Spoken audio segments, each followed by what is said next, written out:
Hello, everyone. My name is Megan Weldon, and it is my honor and delight to be the Executive Director of OLLI, the Osher Lifelong Learning at Berkshire Community College in Massachusetts. We're delighted to have attendees from throughout the Berkshires and around the country today. Over 600 people registered for tonight's talk, so welcome. Because we have so many people joining us, we are going to use the chat function for questions and comments. Just click on the icon that says chat. It's usually at the bottom of your screen, depending on what kind of device you have. Then type in your questions and thoughts, and always remember, don't forget to hit enter. It took me a while to just make sure I did that. You can put them in at any time while Barbara's talking and so forth. But we won't address them till the end, and then we'll have a nice online discussion with her on this very appropriate and important topic. I want to give a special shout out and thanks to the good folks at Berkshire Gas who have been sponsoring our author talks on Zoom for a number of months now. And also I wanted to let you know that OLLI provides a variety of programs designed especially by and for people 50 years and better here in the Berkshires and beyond. And we have over, I think it's 123 sister OLLIs from all around the country. And I think there are members of our sister OLLIs joining us tonight as well from all over. So we welcome you as well. If you go to our website, you can find other programs, usually free or low cost, that are coming up. I want to highlight in particular, we have a very interesting conversation next month on January 12th with Fred Gray, also an author. He wrote his memoir, but he is best known, although he's kind of under the radar, as the attorney, civil rights attorney for Martin Luther King, Rosa Parks, and for many of the most important issues and events in the civil rights era of the 1960s. That's going to be a wonderful event. It's free and online, and you can find out more information on our website, which is at berkshireolli.org.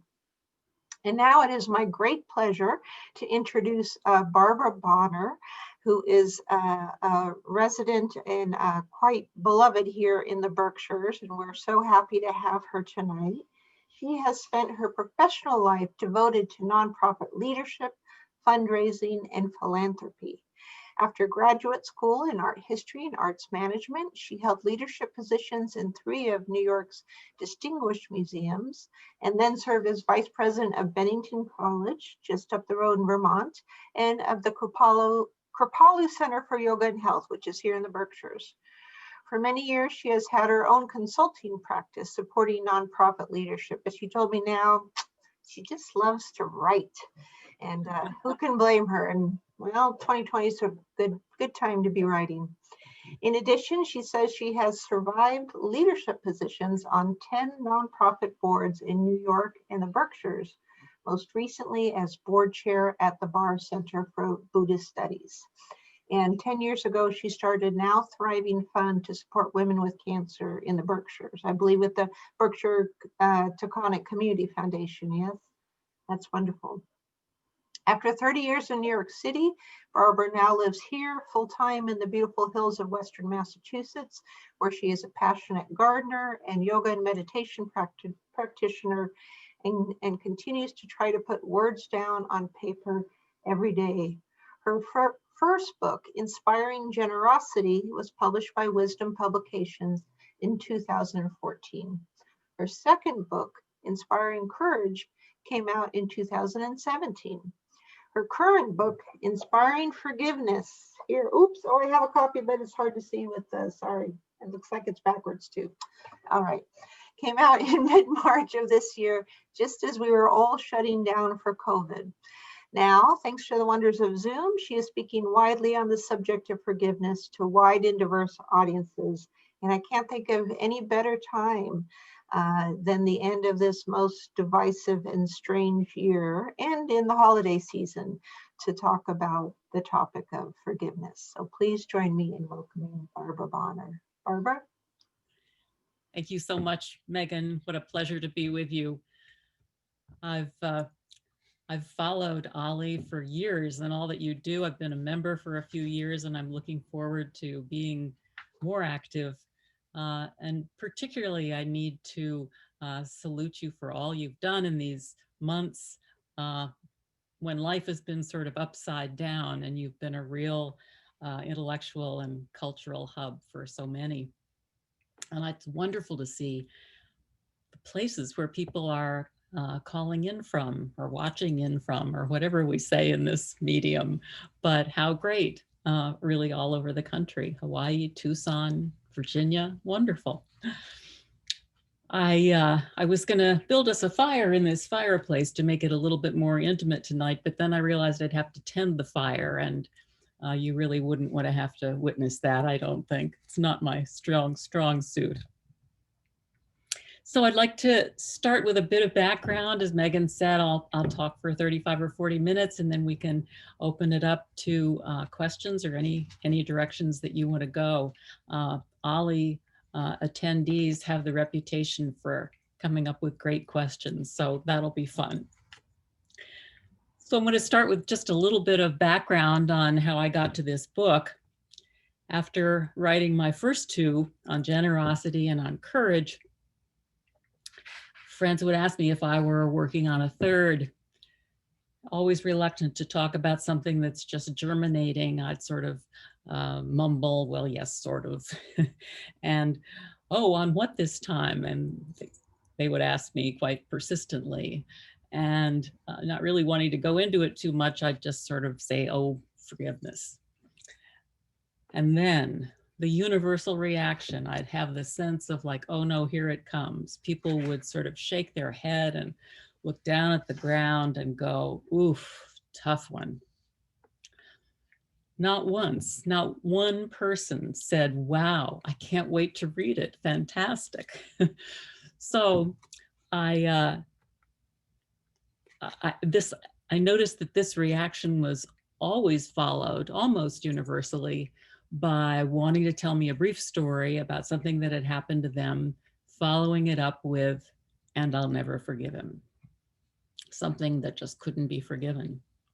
So I tried not to let these reactions really dampen my deep commitment to the subject. And I certainly didn't share those reactions with my publisher. But to my surprise, they really all served to increase my curiosity about why forgiveness is so tough for so many of us. How many times do we hear someone tell a story of being harmed, wronged, insulted, treated badly, and the recitation of the event invariably ends with, and I'll never forgive him? How does that thought insinuate itself so insistently into the telling of the story? Why aren't we able to simply describe the wrong that's occurred instead of moving right away into non-forgiveness? I tend to think that it's because we're such judging creatures. It's what these minds of ours and these egos in particular are just born to do. We're on the lookout for ways in which we can take comfort in being right. Why can't we let go of this need to be right? What's so bad about being right, you might ask? The facts are in our favor. A wrong has been committed. We recognize what has happened with our big discerning brains, but then we attach like glue to calling it out.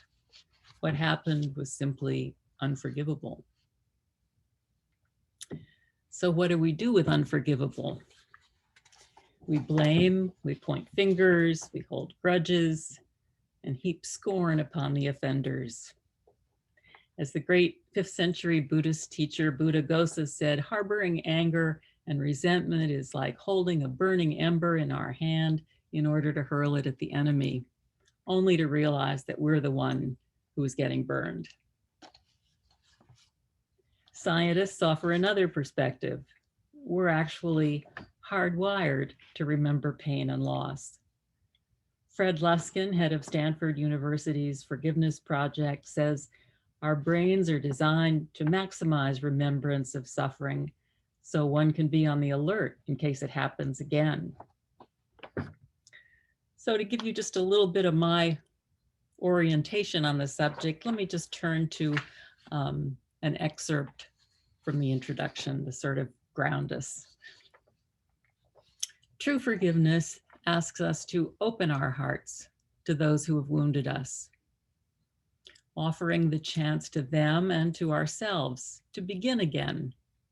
It's a process, often a slow one, of trial and error, requiring practice and great patience. Yet with even the smallest shift in how we look at the offense or the offender, our orientation can change and leave us standing in a new place, with the heavy burden of blame and grudge holding ever so slightly lightened. As writer and life coach Marian Glazer says, forgiving requires a counterintuitive response to the hurtful experience. Relaxing the clenched fists, letting go, and feeling the hurt while resisting the pull of armoring up. I love that phrase. We all know what that feels like when we're being attacked or insulted. Resisting the pull of armoring up. The effects of this shift can spread into all areas of our lives. And it's this shift that can offer a path out of anger, blame, and the desire for revenge.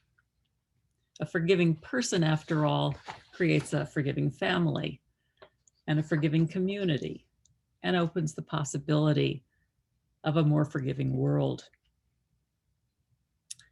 In fact, there are notable examples: Northern Ireland, Rwanda, South Africa, in which the hard work of forgiveness was the major animating factor in bringing about peace to those countries after really long and painful struggles. Forgiving is an inner activity of the heart. Forgetting is not required, nor is action, nor apology. No one needs to know that it's occurred. Sometimes we succeed and sometimes we fail, but we can always hold forgiveness as an intention. I love how the theology and ethics professor Lewis Smedes describes it. He says, if you're trying to forgive, even if you manage forgiving in fits and starts, if you forgive today and hate again tomorrow and have to forgive again day after that, you're a forgiver. Most of us are amateurs. So what? In this game, nobody's an expert. We're all beginners. Forgiveness cannot be forced. We can create the conditions likely to encourage its growth, but we cannot will it into existence. It's something we usually have to ponder long and hard. For a few lucky ones, it arises spontaneously. It can be a radical act of love, often quite bold. There's rarely applause. Those closest to us may disapprove or disagree with our new perspective. It can be risky. It's rarely necessary. This is an act we do for ourselves. It's also how we lift each other up. It's a way to fight cynicism and retain our hopes and dreams. Robert Enright of the International Forgiveness Institute describes it as loving gentleness towards those who are stoning us. As you know, forgiveness plays a central role in all the world's major religions. I've interviewed rabbis, Christian ministers, Muslim scholars, and some of the great Buddhist teachers of our contemporary world. I include a story in the book on Amish forgiveness. We can witness the central role of forgiveness in the deeply moving services for Yom Kippur. Devout Muslims pray for forgiveness 5 times a day. My own understanding of forgiveness is especially informed by my many years of Buddhist study and practice, including long retreats with great teachers. I believe that forgiveness comes naturally from a mind that does not cling. In many ways, non-clinging is the essence of freedom. When we're present to a painful experience and can cultivate curiosity toward it, natural compassion, can arise that makes forgiveness possible. And it's compassion that is at the heart of all forgiveness. For many, self-forgiveness offers us the toughest challenge. I love the words of Pema Chodron on this struggle. She says, first we acknowledge what we feel: shame, revenge, embarrassment, remorse. Then we forgive ourselves for being human. Then, in the spirit of not wallowing in the pain, we let go and make a fresh start. We don't have to carry the burden with us anymore. We will discover forgiveness as a natural expression of the open heart, an expression of our basic goodness. This potential is inherent in every moment. Each moment is an opportunity to make a fresh start. Love that phrase, not wallowing in the pain. I think we all know what that feels like when we're sort of a cultivated victimhood after we've been confronted with something which calls for or may call for forgiveness. Pema's words echo the now famous words of Ralph Waldo Emerson, which I put in the first pages of the book and which has lived on my refrigerator for many years as a daily reminder. Probably many of you know this quote. Finish each day and be done with it. You've done what you could. Some blunders and absurdities have crept in. Forget them as soon as you can. Tomorrow is a new day. You shall begin it serenely, with too high a spirit to be encumbered with your old nonsense.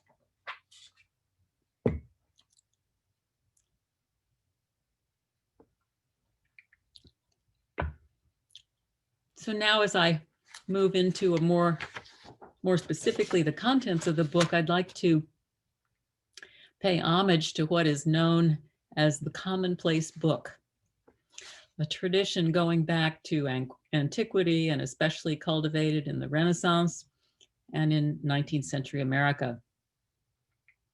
These commonplace books are essentially repositories or random collections of ideas, anecdotes, observations, and information that we want to save to add value to our lives.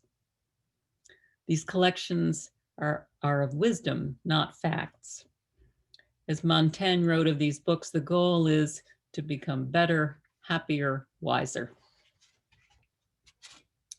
With no particular goal in mind at all, and certainly no ambition to write a book, I'd kept a file for many years titled Bits of Wisdom.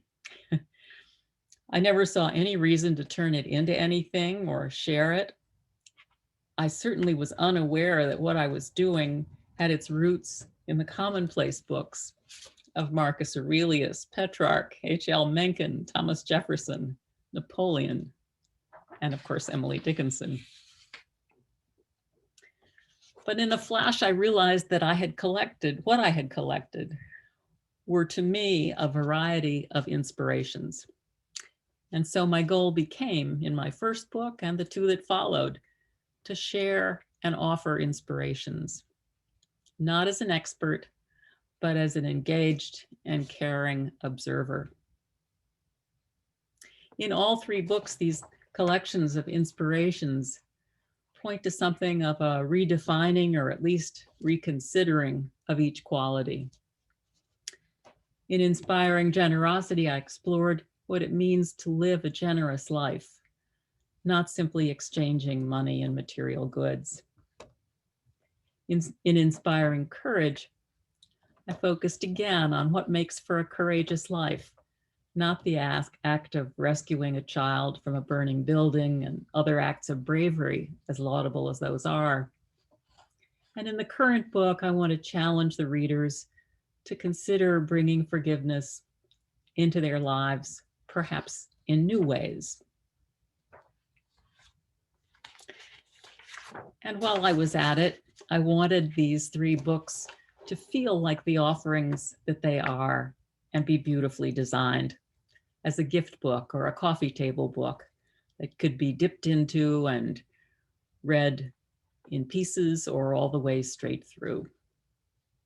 And I insisted, to my publisher's dismay, that they cost less than $20, something I really did have to fight for. So as you can tell, I believe in the power of wise quotations, and I offer 100 of them sprinkled throughout the book. And I offer them because I believe that a few words delivered at just the right moment in just the right way can dramatically alter our perspective. And nothing can do that more than great poetry.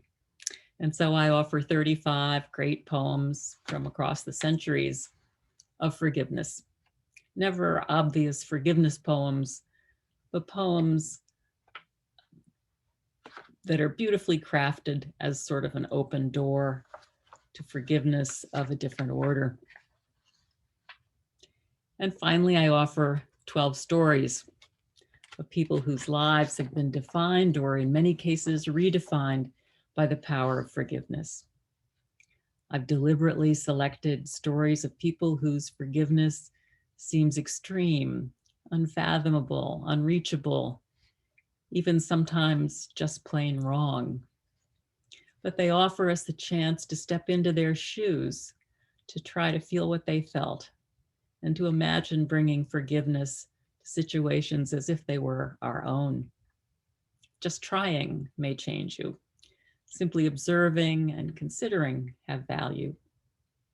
My hope is that years from now, in an especially challenging situation, you may recall a person's story, a poem, or a wise quotation that can help you offer a shift in perspective. So now, because we can always use a good story, let me turn to a sampling of a few of the stories in the book. First off, I'm going to say that I was really overwhelmed by the number of stories there were to tell, but I limited myself to 12. The first story centers on His Holiness the Dalai Lama. I think many of you would think of him as a compassionate, forgiving leader. In fact, many sharply criticize him for not being harsher on the Chinese, for invading Tibet, dismantling its Buddhist culture with years of violence, imprisonment, and torture of its people. His response is simply, "They've already taken my country. Do you want me to give them my mind too?" He tells the moving story of a Tibetan monk who was imprisoned and brutally tortured by the Chinese for 18 years before escaping to India. In his early conversations with the monk, the Dalai Lama asked him if he'd ever been afraid during his long ordeal. And without hesitation, the monk responded that he had only feared losing his compassion for his captors. I was very specially honored to tell the story of the late Congressman John Lewis, known as the conscience of the Congress.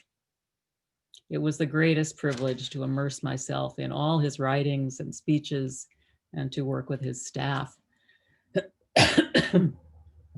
Excuse me.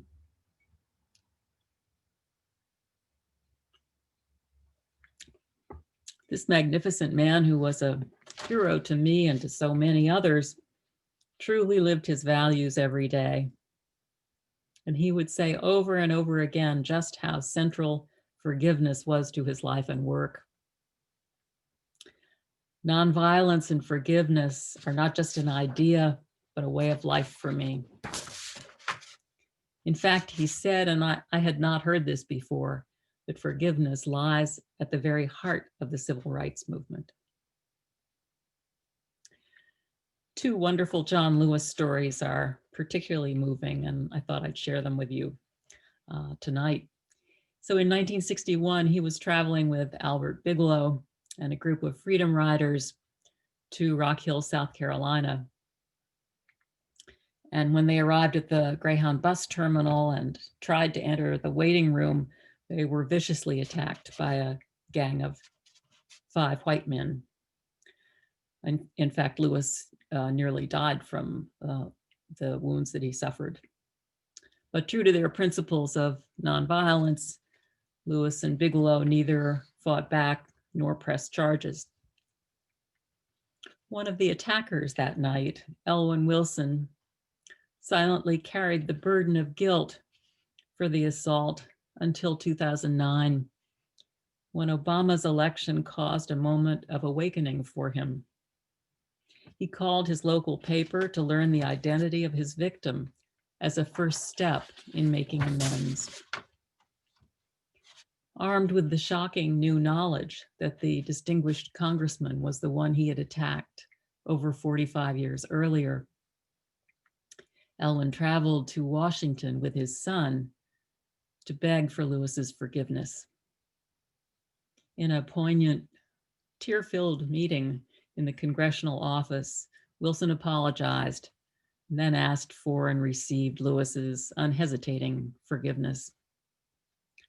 Lewis summed up the moment and the lifetime of devoted work that led up to it.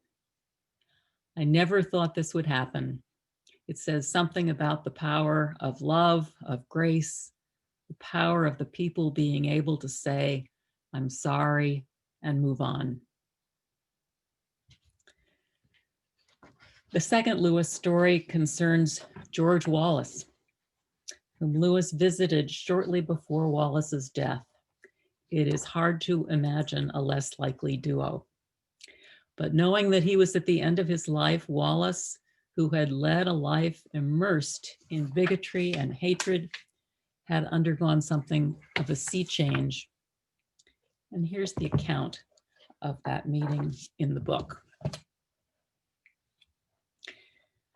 When I met George Wallace, I had to forgive him, because to do otherwise, to hate him, would only perpetuate the evil system we sought to destroy. He continues, George Wallace should be remembered for his capacity to change. And we're better as a nation because of our capacity to forgive and to acknowledge that our political leaders are human and largely a reflection of the social currents in the river of history.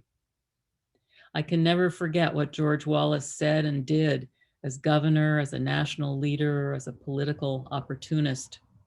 But our ability to forgive serves a higher moral purpose in our society. Through genuine repentance and forgiveness, the soul of our nation is redeemed.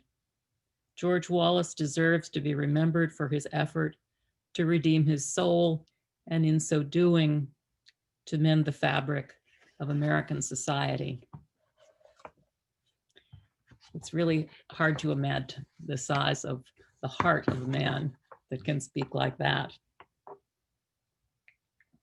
But that was John Lewis. I also tell the story of young Fulbright student Amy Beale, who was killed in mob violence in the final days of apartheid in South Africa. Her devastated family in California would have been more than justified in turning to bitterness and hatred. Instead, they forged bonds with Amy's African friends, colleagues, and eventually even her killers to establish a foundation that would further their daughter's work. Their story stretches the very definition of forgiveness, especially for anyone who has lost a child. Many of our hearts broke with the news of the murders in June 2015 of the Charleston clergy and church members, now known as the Emmanuel Nine. What inspired the families of the victims to forgive such a heinous crime? Their stories tell us how and why they chose forgiveness. My childhood friend, Sue Klebold, whom I've known since the 3rd grade in Columbus, Ohio, where her sister Diane was my closest friend growing up, tells a story that shines a painful light on self-forgiveness. After graduation, Susie went to college, married, moved to Colorado, and became the mother of 2 sons. One fateful day, with utterly no inkling of what was about to happen, she learned that her son, Dylan, had murdered 12 students and one teacher and wounded another 20 before taking his own life. Susie will likely always be known as the mother of one of the Columbine killers. What do we do in moments in which everything comes crashing down? Susie's challenge is centered on the hard work of self-forgiveness, about which she speaks so eloquently in her own book. And I should add, she donated all the proceeds from her book to suicide prevention organizations around the country, and she's now an inspirational speaker and speaks around the country on suicide prevention. A truly remarkable woman, as is her story. So that's just a smattering, but you see what I mean about picking the hard ones. There are no soft forgiveness stories in this book. So now let me just turn to a few favorite quotations and then maybe a poem or two. From Henry Ward Beecher, "I can forgive, but I cannot forget. It is only another way of saying I will not forgive. Forgiveness ought to be like a canceled note, torn in two and burned up so that it will never be shown against anyone." From Kurt Vonnegut, "Einstein's E equals mc squared is an extraordinary concept, so radical. Matter and energy are two phases of the same sort of general stuff," scientific term. "There's only one other idea that radical. Forgive us our trespasses as we forgive those who trespass against us."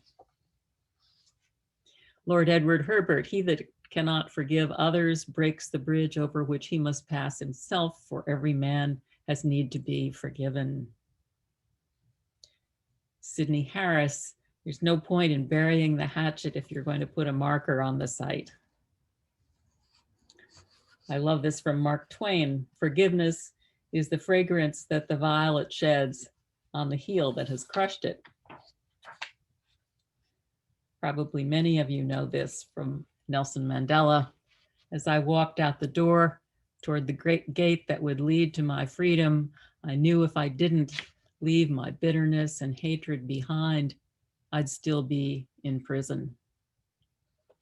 And as another remarkable instance of forgiveness in his life, Mandela invited his jailer for all those years to his inauguration ceremony as president of South Africa and seated him in the VIP section. So Mandela and John Lewis had a great deal in common. This from the Bhagavad Gita, "If you want to see the heroic, look at those who can love in return for hatred.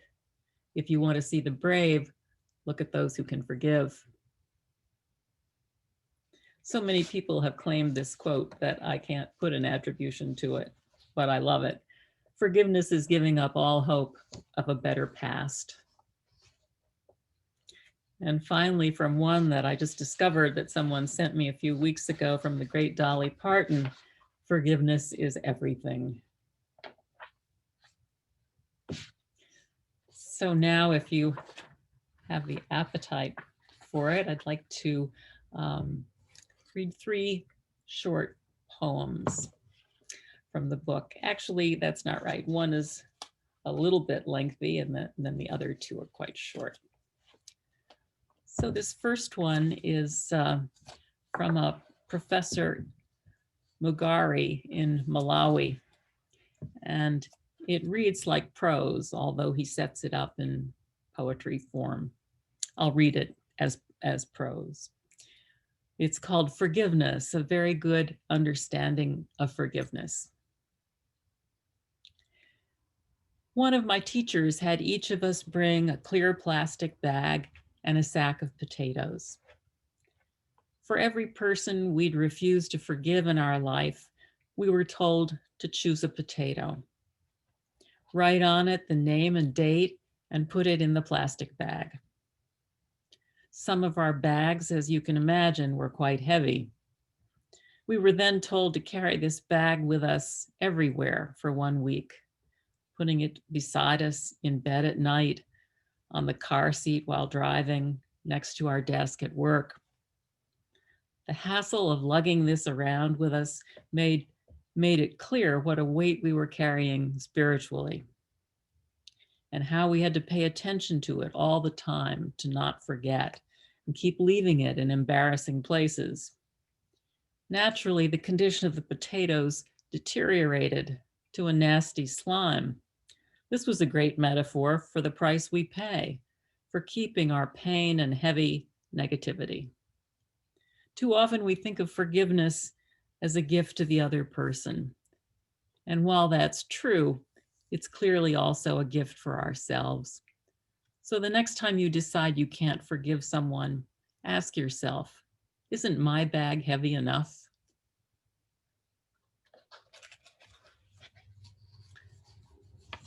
And because we can all use a little Mary Oliver, I love this poem of hers called A Settlement.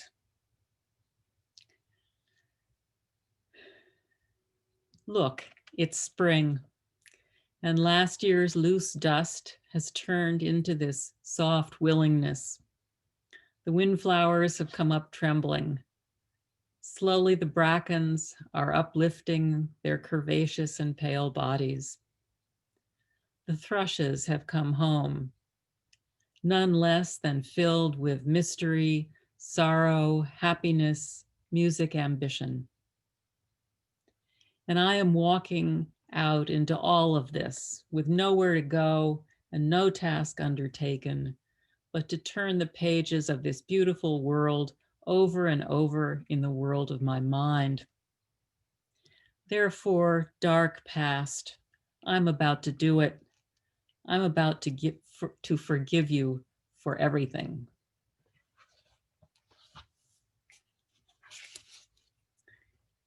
And a super short poem, actually quite well known, by William Carlos Williams, called This Is Just to Say. I have eaten the plums that were in the icebox, and which you were probably saving for breakfast. Forgive me, they were delicious, so sweet and so cold.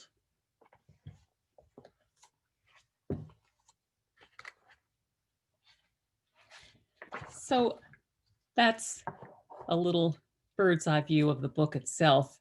And I'd like to close with just a few short words on how I see the importance of forgiveness in this unique moment in our history. While I'm not much for giving advice, although my children would disagree with that, I think we all need to cut each other a lot of slack in these COVID months. If someone hurls an insult or a rude remark your way, maybe now's the time to let it go. If someone cuts in front of you in traffic or in line, this may not be the time to retaliate. These days, and for that matter, all days, we don't know what someone else is going through. Do they have a loved one in the hospital or sick at home? Have they just lost someone? Are they frightened and alone? If there were ever a time for a kind word, understanding smile, or just a taste of forgiveness, it would appear to be now. It's often assumed that since I wrote a book on forgiveness, I must think that forgiveness is a really good idea in all cases for all people at all times. Nothing could be farther from the truth.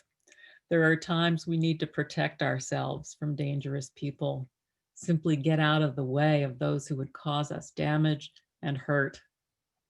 People often ask me, what about forgiving Hitler or other despicable figures, some quite prominent in our contemporary life? Your relationship to forgiveness is yours alone, and there's no prescription as to how to behave. But if you're trying to bring greater forgiveness into your life, I urge you to start small. Don't start with the extreme examples. This will just set you back, more often than not, doomed to failure. Whether or not we want to admit it, this pandemic forces us all to face our own mortality. No matter how careful we are, there exists the possibility of a fluke, a one-time encounter that will give us a deadly illness. And this possibility lurks in our minds, whether in the background or front and center. Those who work with the dying in hospice and in hospitals tell me over and over again that one of the central concerns of nearly everyone at that moment in life is a deep concern for forgiveness, either wanting to offer it or seeking it for themselves. So it's good to use this time before we need to consider forgiveness for ourselves and others. While the stakes aren't so high, someday they will be, so we might as well practice.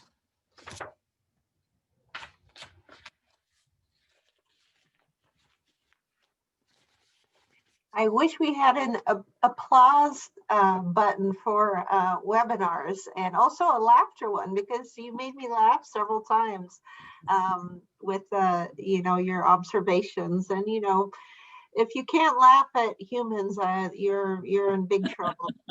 Yeah, I agree. Pretty silly people often. So we have lots of wonderful questions and comments. Oh, good. Yeah, and I just want to remind people, because we do have a lot of people here, that if you do want to make a question or comment, we're not able to use the raise hand feature, but you can put it into chat. And the first one I want to read is a comment, and it's from Pam Madison, and she says, "I am so grateful for Ollie choosing you in your book. The day I read the posting, your title helped me pause my anger tape. I'm not over the reaction to the politics of the Trump administration, but I don't want to be chewing off my own arm, letting it rule me." That's just a wonderful comment, and thank you for saying that. I think two things that stand out for me. First of all, the pause. We all need to just simply give ourselves a pause when we're confronted with these tough issues. Snapping off that first remark that we think is just the right thing to say usually isn't. Give it a pause, walk around the block, take 10 breaths, whatever you need to do, wait till tomorrow. If it's a nasty email, my rule is wait till tomorrow. And so I thought that was great. And also about not picking the really toughest examples. I mean, sometimes, that's why I really mentioned the person in line or the person in traffic. Sometimes we need to just practice in small ways of letting things go in our life. And it makes us move up a notch and then another notch, and then maybe be able to take on a big one. Who knows? But I don't think the goal is to take on a big one. The goal is simply to bring it into your life as an intention. Wonderful, thank you.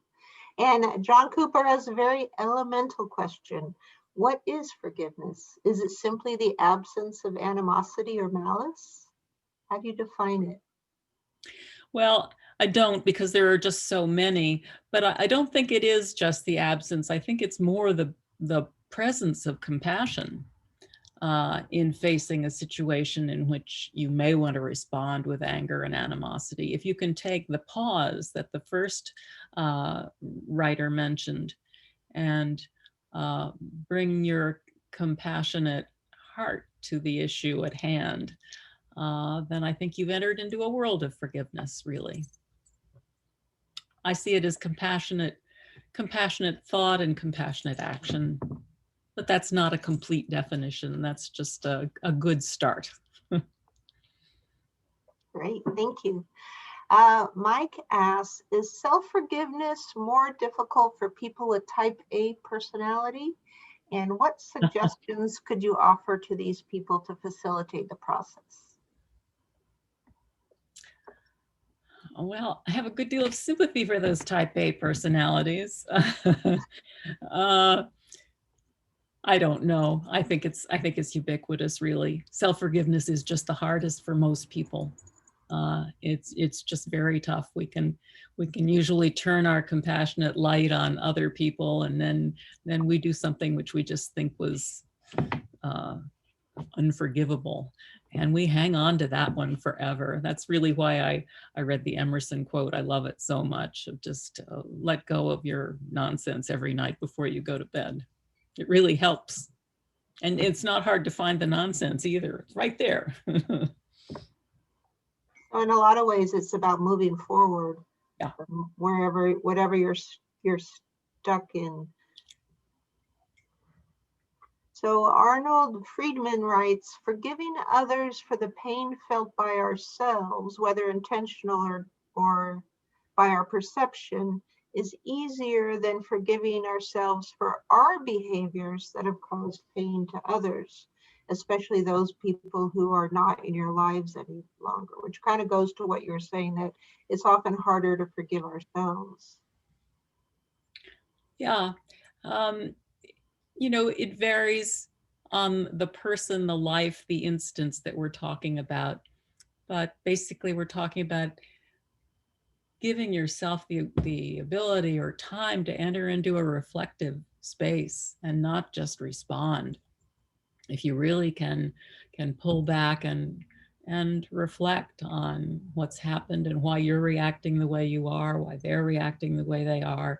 I don't mean in a deeply analytical way, although that can come, but just to give it some space to hold it for a while, you might end up looking at it differently. I think sometimes you can also try looking at, if you're beating yourself up, and angry at yourself for something you did or didn't do and can't forgive yourself for it, to try to think of yourself as a separate person, and would you be that angry and say those terrible things to another human being? And by doing that, you can be nicer to yourself, because I believe it's especially an American thing that we beat ourselves up. I don't know. I've heard that, it's not true in every country. I don't know, though. I don't know. I think so. But it is such it's such an inside job. I give in the introduction, I give the example of, after I was immersed for 2 years in all this forgiveness material, I realized I'd been hanging on to 2 instances in my life in which I really realized I had hurt someone, 2 people. Not a great, terrible crime of a hurt, but it just was sticking with me that I so regretted it. And so I wrote them both. And one responded immediately and very lovingly and very appreciatively. And the other responded very sarcastically and in a sort of disbelieving and dismissive way. And what I learned from that is, although the first felt better, it didn't really matter, because it was what I had come to terms with and what I wanted to put out there in terms of how I'd felt about it. So it's nice to feel forgiven, but ultimately it's as I said, an inside job. It's an inside job. And that was the next question someone had from Karen Miller. Has there been a situation in your own life in which forgiveness becomes a defining experience for you? So that sounds like it, unless there's any other one that you think you'd want to share. Yeah, well, I do give the example of those 2, which, were just sort of nagged at me for years. There certainly was an instance in my family of something that was deeply painful. And I really, when it happened 10 or 15 years ago, I thought, there's no way I can ever, let's just say, make peace with this, not necessarily forgive it. And I found that just simply giving it time, just time and space, the pause we talk about, putting myself in the other person's shoes, not feeling that I had to come to any immediate answer of who was right, who was wrong, will I ever forgive, just putting some space around it. And it softened. It softened. So that's just one person's take on it. Sure. Sometimes the pause has to be decades long. Oh yeah, absolutely. And with no expectations. You can't be doing like, when's this going to be over? Absolutely. And I suppose family can be the hardest to forgive because they're closest to yourself, and we have trouble forgiving ourselves. So our families often feel like extensions of ourselves. So let's see, Jean Kempthorne says, forgiveness as a unilateral act is challenging, but not nearly as challenging as negotiating the terms of our ongoing engagement and reconciliation. How do we stay engaged with those who have hurt us and who do not accept any role or responsibility in the breakdown?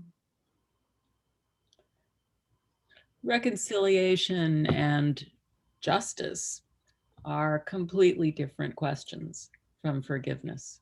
You're really talking about negotiating something with justice and reconciliation. And I think you can bring forgiveness to it, but you don't have to say, I'm going to now sort of blanket this with forgiveness and it will all be okay. It's more, I think, what you bring to the conversation.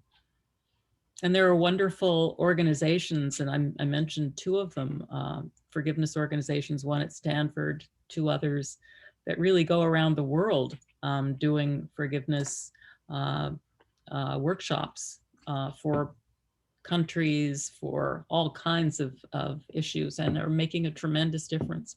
I think we actually need them here ourselves, but it's wonderful that so much work is being done in that area. Yeah. Wow. So forgiveness doesn't mean that you have to pretend it didn't happen. It doesn't mean that you have to engage with the person that you're forgiving, unless it's yourself. You should do that. But that's a whole separate thing, negotiating that. The forgiveness, it sounds like, is more internal. Yeah, well, I don't think there is a way to forget, really. You know, we say forgiveness isn't forgetting. Well, of course it's not. But yeah, there's no amnesia in it at all. It's more, I think it's only effective if you actually bring it up and look it hard in the face. This is really what happened. This is really what the reactions are. You can't sugarcoat it and have any real lasting value to it, I think. So Alicia Walker says, not wanting to turn this into a political discussion, but we've already brought it up. But do you have any thoughts or guidance on how to inspire and encourage forgiveness in this country today, given the bitter feuds that now exist because of the misinformation and political hatred across both sides of the aisle? Boy, I wish I did. It's such a, I would reframe it in our current climate and use the word compassion. We simply have to start trying to put ourselves in the other person's shoes, trying to understand what the other side is thinking and why. But right now it's just so hot that it's almost impossible to, I think. So I mean, I'm not going to offer any great words of wisdom on this. I think it's baby steps, it's standing back, it's trying to see our own feelings from a number of perspectives. I think that we're lucky enough, I'm going to get a little bit political, in having a president-elect who really is a peacemaker. But certainly he sees reality. It's not that, and I think that is a wonderful thing right now. We certainly need it. Absolutely, thank you. I wish I could say more on that because it's on everybody's minds so much, and I think that we feel a kind of an obligation almost when you talk about forgiveness in this climate of, well, how am I ever going to do that? And I'd say just set it down, just set it down and try and offer some compassion to people who see things differently from ourselves. Yeah, and part of the challenge, I think, is social media keeps poking you in the sore place over and over, you know, in the wound.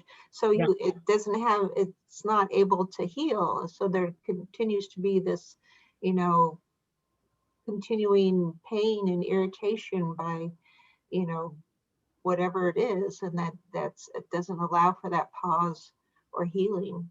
And all we And feel are our differences. It's just our differences that we feel. We're almost not allowed to, it's like abandoning yourself to think, well, maybe I should see something, whatever.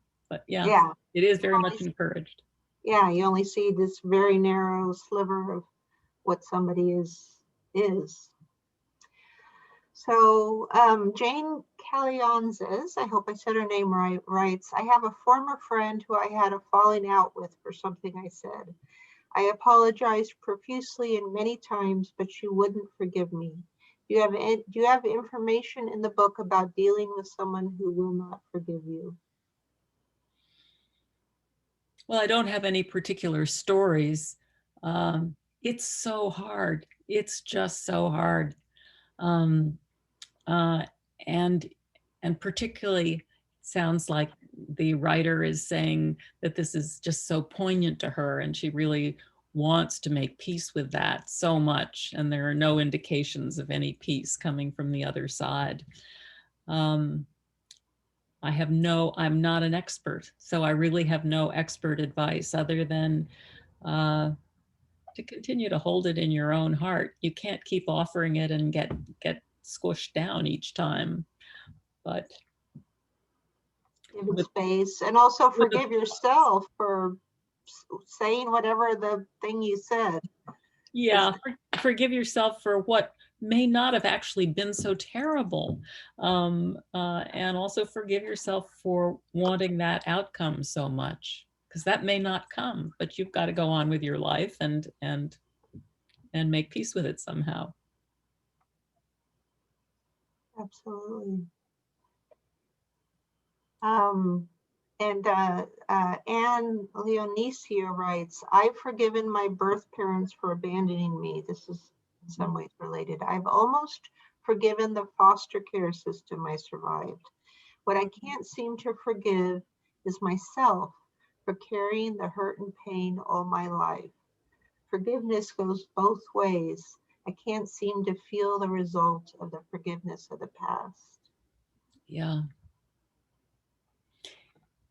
Sometimes forgiveness is just simply setting it down. Uh, it sounds as if this person has really worked on this issue so much with birth parents and the foster system. Uh, and I think sometimes we make it so hard for ourselves by saying, am I going to forgive this person, instead of, I just don't want to carry this around with me anymore. It's not enhancing my life. It's not helping anyone around me. I'm going to try my best to just set it down like the hot ember. Right, absolutely. Um, and let's see, April asks, can you speak to the difference between forgiveness and absolution of responsibility or consequences of action? Well, one's a state of mind and one's an activity. Uh, you know, uh, Forgiveness, I think, is what we bring to a situation. That is what we have in our minds and hearts. And absolution is sort of like the activity of putting the seal on it in many situations. I can't speak to it more broadly than that. It's a complicated question. It's really like the question about forgiveness and reconciliation and justice. They're all related, but Mhm. one feeds into the other. Yeah, I think that's important. That forgiveness is, again, is internal, but that doesn't mean, the family of the Charleston Nine may have forgiven the killer, but that doesn't mean he shouldn't, they want to hang out with him, or that he shouldn't go to prison and be judged, tried and convicted for his crimes. Right. And I think that's important. I think you can forgive someone, but that doesn't mean you say that what they did was fine. It's an internal reckoning. And I think it's also really important to remember that that is how they chose to respond. It shouldn't be. we shouldn't feel less correct in not being able to do that or not choosing to do that. I mean, to forgive your child or your parent's killer the next day is a rather tall order. They did it. It was remarkable. Reading their story is really remarkable. But then to get into a kind of a tangle of, well, but I could never do that. I can't, how can I ever aspire to do that? You don't have to do that. You learn something by just putting yourself in someone else's shoes and trying to see what they felt. Thank you. Bill Weber writes, do you hear a theme in any of your stories? How learning to forgive others resulted in an unexpected benefit of learning to forgive oneself?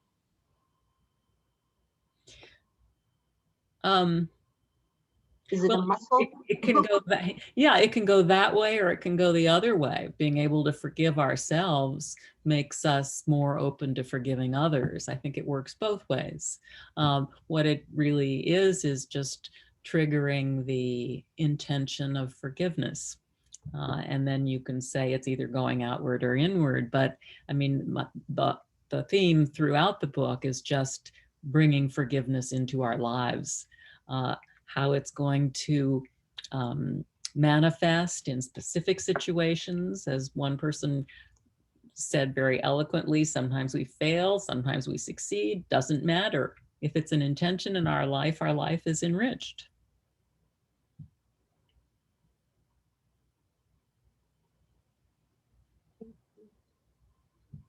Let's see. Joanne Geld points out, I think you can forgive someone and still choose not to become involved. As we were talking, that doesn't mean that everything is erased, whatever it was. Maureen writes that she tried to express forgiveness to a friend today by apologizing and was told to stop because I was making it worse, which was not the response she expected after apologizing to someone. But what happens? It's so hard. It's so hard. You just live with it, set it down. Maybe you try again, maybe you don't. But and you also have to remember that's the other person's reaction. It's really what's important is what are you doing about it for yourself? It's too bad. It hurts when somebody responds like that, but where is it living in you? Yeah, and again, it's about forgiving yourself for upsetting somebody else in some way or crossing them in some way. Karen writes, on the national level, a first step to forgiveness would be to stop calling each other vile names. Sounds like Sure. a good idea. Sounds like a great idea. Because then that's pushing, again, calling people a name is pushing them away, not acknowledging them as a complicated person, but calling them a whatever. I don't even want to say what people call each other. Yeah, and we get so hyped up about it too. I mean, the way that we describe differences or opinions in the news really fosters such anger, I think. Yeah. Nancy writes, long ago at 2 different occasions, I said something to hurt my late mother. Once my father asked me to apologize, but I didn't. Now it's too late, but I still feel bad. How can I forgive myself when I can't ask my mother's forgiveness? It's just so hard. It comes up so much of people wishing that they, I mentioned it at the very end of the talk about people wishing that they could either offer forgiveness or ask for forgiveness at the end of life. The same as Nancy's example of it being too late and wishing that they had. It's just simply hard, and you have to ease up on yourself and just recognize that it's hard. And probably your mother wouldn't want you to be miserable. Right. Or at least not for too long. No, I don't know. Right. You've already paid Just your currently, dues on that one. I apologize. So we also have a comment from Brian who writes, Mary Trump's, and this goes back to the national current events, Mary Trump's book was helpful in enabling me to understand and forgive her uncle, current president, because she points out what is behind some of his behaviors. She gives a good history of how his family influenced him throughout his life. Yeah. Well, it's echoed in what John Lewis said about George Wallace. We are the product of so many influences on our lives. And there are moments when I look at people that I consider really despicable, and I try to remember that. I can't really use the president as an example, although I have tried to do this with him. A really miserable childhood of not being hugged and loved and appreciated, and just having been encouraged to do really very bad things from the earliest age. It must feel terrible. As I say, we need to protect ourselves from despicable people all the time, from abusers in particular. That comes up with abuse. Mary Trump has done it very well, but also remember, she did write a book, so there was a little bit there. She was able to get a little even there. It wasn't all forgiveness. But I think she does understand what I would call the pathology involved. Yeah, absolutely.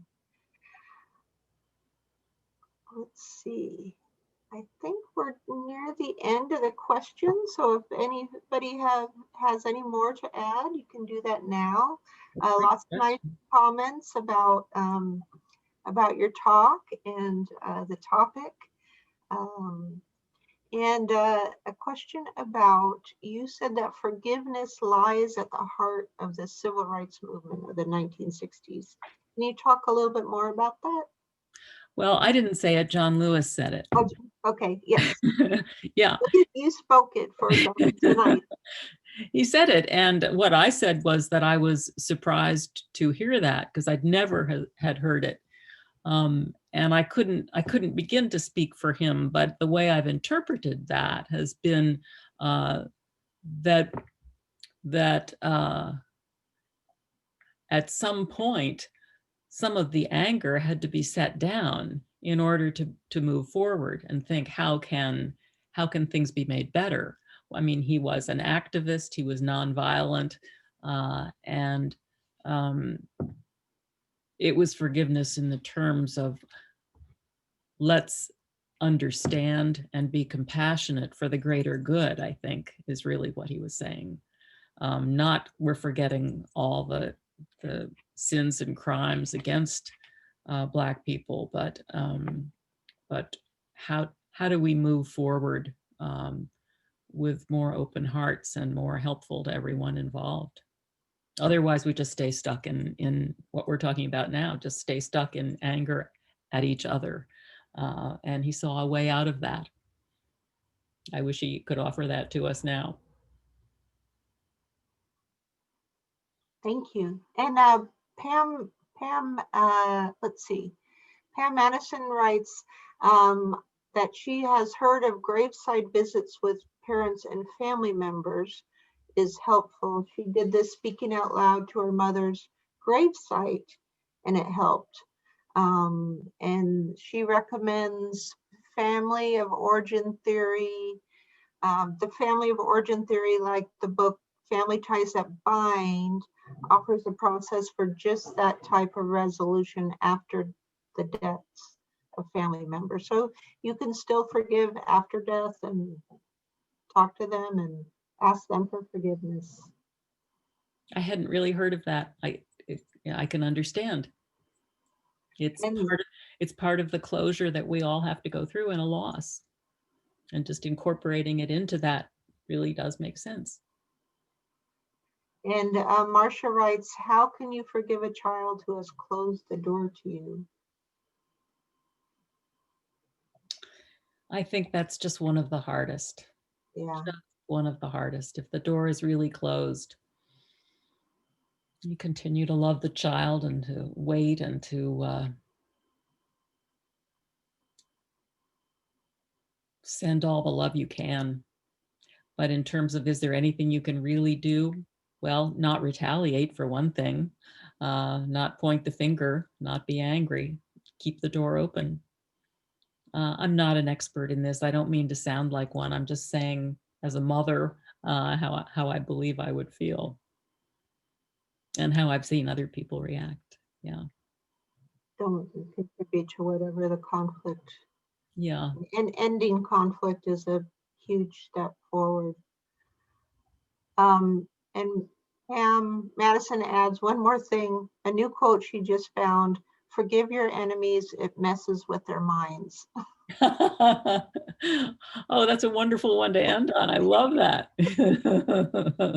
If there's no conflict, if you hear, I think there was a video that was going around social media of some guy that came up to, I think it might have been a TV anchor doing a story, and started yelling and screaming about something, the election, and they didn't respond to him, and he was like looking for something to push against, and so he kept marching over and doing this, and they would just be patient, wait for him to go, and there was no energy going back to him. So it's I guess in some ways forgiveness is not feeding whatever that negative energy is that caused What's the quote again, Megan? Is it forgive your enemies, it messes with their minds? Yeah. Wonderful. Thank you, whoever sent that in. Pam Madison. Well, thank you so much, Barbara, for a really inspiring talk and conversation today. I think it was an important one for us to have near the end of a very challenging year in so many ways. And I think it's also important during the holiday season. Well, for those of us who may even see our parents or not, or family members, I mean, there's whole new levels of forgiveness and challenge that are facing people this year. So yeah. So thank you again. Do you want to add any final words right now? No, I'm really so honored by being with such a wonderful group, and your questions and engagement were just so gratifying. I'm glad that everybody else is as immersed in this subject as I am. Thank you. It's a perennial one, and the book is Inspiring Forgiveness. I think it looks reversed right there. Oh, but does it look okay there, or do you? Great. Oh, okay. It's beautifully made. It's full of very thoughtful quotes and poems and stories. You can see I've got my little favorites here. And it's a great holiday gift. I think books are always wonderful, and it might be a hint to someone who knows.